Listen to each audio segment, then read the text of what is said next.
ನಮಸ್ಕಾರ.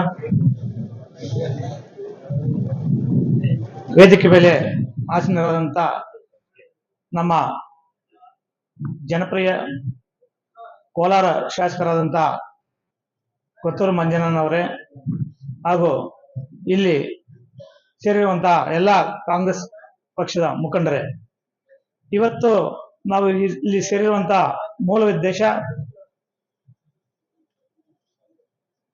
ನರೇಗಾ ಬಚಾವೋ ಸಂಗ್ರಾಮ ಆಂದೋಲನವನ್ನು ಕೇಂದ್ರ ಸರ್ಕಾರದ ವಿರುದ್ಧ ನಮ್ಮ ಕರ್ನಾಟಕದ ಸರ್ಕಾರ ಮತ್ತು ಕಾಂಗ್ರೆಸ್ ಪಕ್ಷ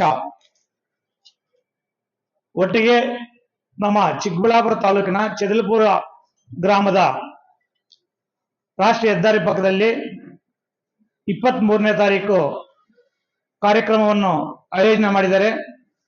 ಈ ಆಯೋಜನಾ ಸಲುವಾಗಿ ನಮಗೆ ಕೆಪಿಸಿಸಿಯಿಂದ ಸುಮಾರು 3,000 ಜನರನ್ನ ಮುಳಬಾಗಿಲು ತಾಲೂಕಿಂದ ಕರೆತರಬೇಕಂತ ಆದೇಶ ಇದೆ.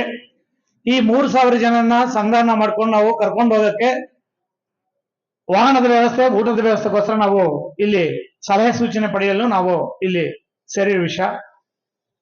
ಅದೇ ರೀತಿ 1ನೇ ತಾರೀಕು ಮಾರ್ಚ್ TAPMC ಎಲೆಕ್ಷನ್ ಇದೆ. ಅದಕ್ಕೆ ಸುಮಾರು ಜನ ಆಕಾಂಕ್ಷಿಗಳಿದ್ದಾರೆ. ನನಗೆ ಈಗಾಗಲೇ ಸುಮಾರು ಜನ ಆಕಾಂಕ್ಷಿಗಳು ನನಗೆ ಟಿಕೆಟ್ ಕೊಡಿಸ್ಬೇಕು, ಎಲೆಕ್ಷನ್ ನಿಲ್ಲಿಸಬೇಕು ಸಿಂಡಿಕೇಟ್ ಅಲ್ಲಿ ಅಂತ ನನಗೆ ಹೇಳಿದ್ದಾರೆ. ಅದನ್ನು ವಿಶ್ವಾಸ ತಗೊಳ್ಳಕ್ಕೆ, ಅದ್ರ ವಿಷಯನೂ ಮಾತಾಡಕ್ಕೆ ಇವತ್ತು ಇಲ್ಲಿ ಸೇರಿರುವಂತ ಮೂಲ ಉದ್ದೇಶ.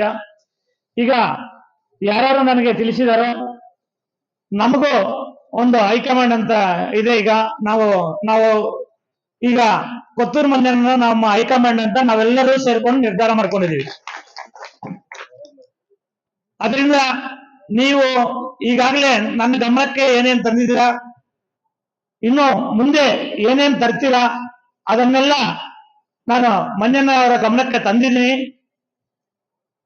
ಈಗ ನಿಮ್ಮೆಲ್ಲರ ಪರವಾಗಿನೂ ನಾನು ಎಲ್ಲ ಇಲ್ಲಿ ನಡೆಯುವಂತ ವಿಷಯಗಳು, ಯಾರ್ಯಾರಿಗೆ ಸೂಕ್ತ ಸ್ಥಾನಮಾನ ಕೊಡಬೇಕು ಅನ್ನೋ ಅಭಿಪ್ರಾಯಗಳು ಎಲ್ಲ ನಾನು ತಿಳಿಸಿದ್ದೀನಿ. ನೀವು ಕೂಡ ಮಂಜಣ್ಣನ ಕೇಳಕ್ಕೆ ಒಂದು ಅವಕಾಶ ನಾನು ಮಾಡಿಕೊಟ್ಟಿದ್ದೀನಿ. ಈಗ ಮಂಜಣ್ಣ ಕರೆದು ಬಿಟ್ಟು ಈಗ ನೀವು ನೇರವಾಗಿ ನೀವು ತಿಳಿಸ್ಬೋದು.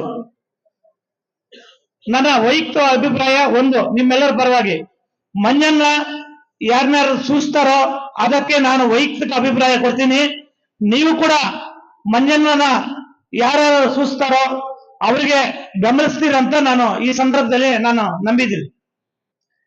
ನೀವು ಇನ್ನು ಏನಾದ್ರೂ ನಿಮ್ಗೆ ಅಭಿಪ್ರಾಯಗಳಿದ್ರೆ ಈ ಎಲೆಕ್ಷನ್ ಬಗ್ಗೆ ಆಗ್ಲಿ, ನಾವು ನರೇಗಾ ಬಚಾವೋ ಸಂಗ್ರಾಮ ಆಂದೋಲನದ ಬಗ್ಗೆ ಆಗ್ಲಿ ಏನಾದ್ರೂ ಅಭಿಪ್ರಾಯಗಳಿದ್ರೆ ಎರಡನ್ನೂ ಒಟ್ಟಿಗೆ ಮಂಜಣ್ಣ ಹತ್ರ ನೀವು ಹೇಳ್ಬೋದಂತ ನಿಮಗೆ ಅವ್ರಿಗೆ ಹೇಳಕ್ಕೆ ನಿಮ್ಗೆ ಎಲ್ಲರಿಗೂ ಅವಕಾಶ ಮಾಡಿಕೊಟ್ಟಿದ್ದೀನಿ.